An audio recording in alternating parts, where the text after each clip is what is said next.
avec les importantes hausses des prix des maisons, des coûts d'emprunt.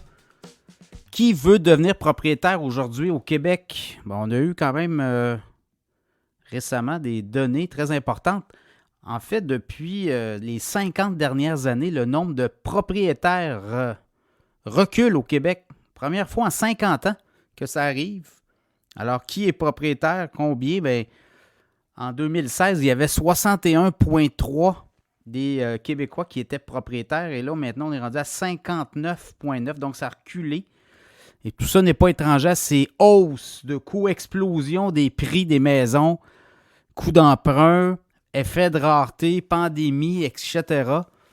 Et ça fait en sorte que là, aujourd'hui, qui veut être propriétaire? C'est vrai que quand on regarde les ratios, quand vous allez sur des calculatrices, est-ce que c'est plus payant actuellement de louer ou acheter avec la hausse importante du prix des maisons et également les coûts d'emprunt? Ça fait en sorte que là, actuellement, selon certains barèmes, là, mais vous voulez acheter votre première maison, souvent, c'est peut-être mieux de demeurer en logement, d'épargner justement, être capable de se trouver un appartement pas trop cher, d'épargner pour éventuellement acquérir une première résidence. Dans certains cas, là, si on parle du coût de renonciation, c'est l'argent que vous allez mettre sur une hypothèque. Les dépenses aussi toutes incluses, c'est-à-dire les taxes municipales, taxes scolaires, les frais de réparation, l'entretien, etc., etc. Il y a beaucoup de frais reliés, là, qu'on pense que c'est juste l'hypothèque, là, mais non, il y a beaucoup, beaucoup de frais. Les assurances, frais de transaction, déménagement, notaire, vous voyez, là, c'est des sommes assez importantes. Donc, tout ça, ça fait en sorte que quand on regarde ça, pour l'instant, il y a entre 250 et 400 000. Des fois, ça peut être plus payant ou à tout le moins, pour l'instant, demeurer en logement. Mais quand on regarde les ratios aussi, et là, ben, l'explosion des coûts, surtout en ville.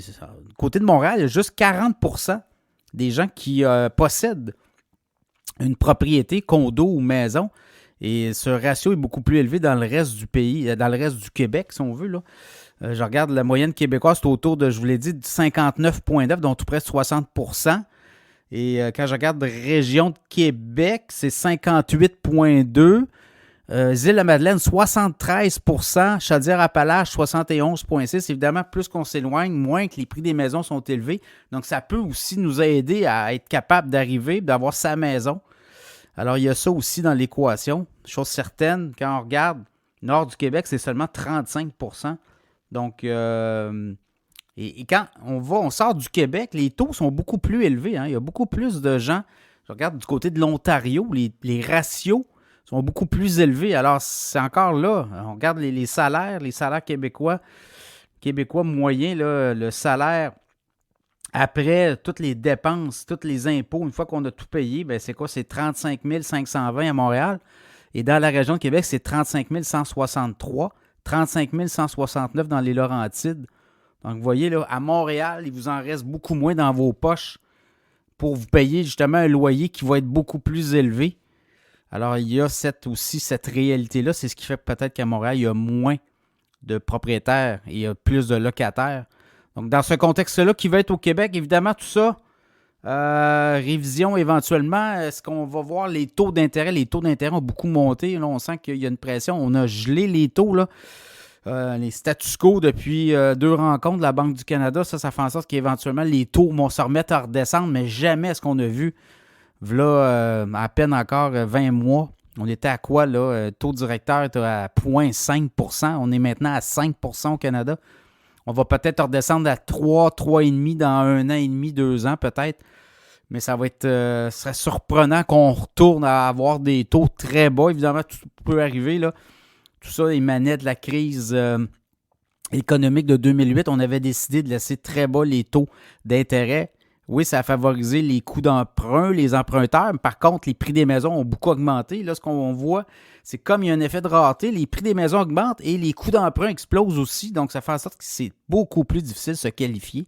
Sur certaines, je regarde région de Montréal, une maison, 550 000 en moyenne, prix médian. Unifamiliale, région de Québec, 350 000. Donc, vous voyez, il y a un écart quand même considérable pour à peu près le même revenu disponible après impôts et taxes et tout, là.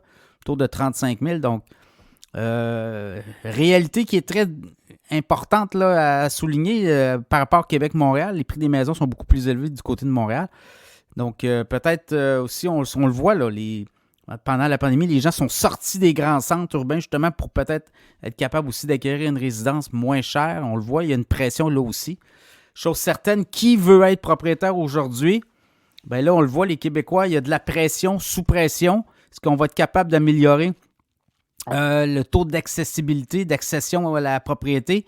On le dit, il va manquer d'ici 2030, on dit c'est 100 000 logements neufs au Québec dans les prochaines années, des condos, oui, du locatif, mais aussi des jeunes qui voudraient devenir propriétaires, première acquisition, premier achat. Donc là, vous voyez, là, il va y avoir une pression des prochaines années pour justement devenir propriétaire, mais pas à tout prix, évidemment. Là. Donc peut-être se mettre sur les lignes de côté, ramasser votre argent aussi, vous pouvez économiser. Vous n'êtes pas obligé de...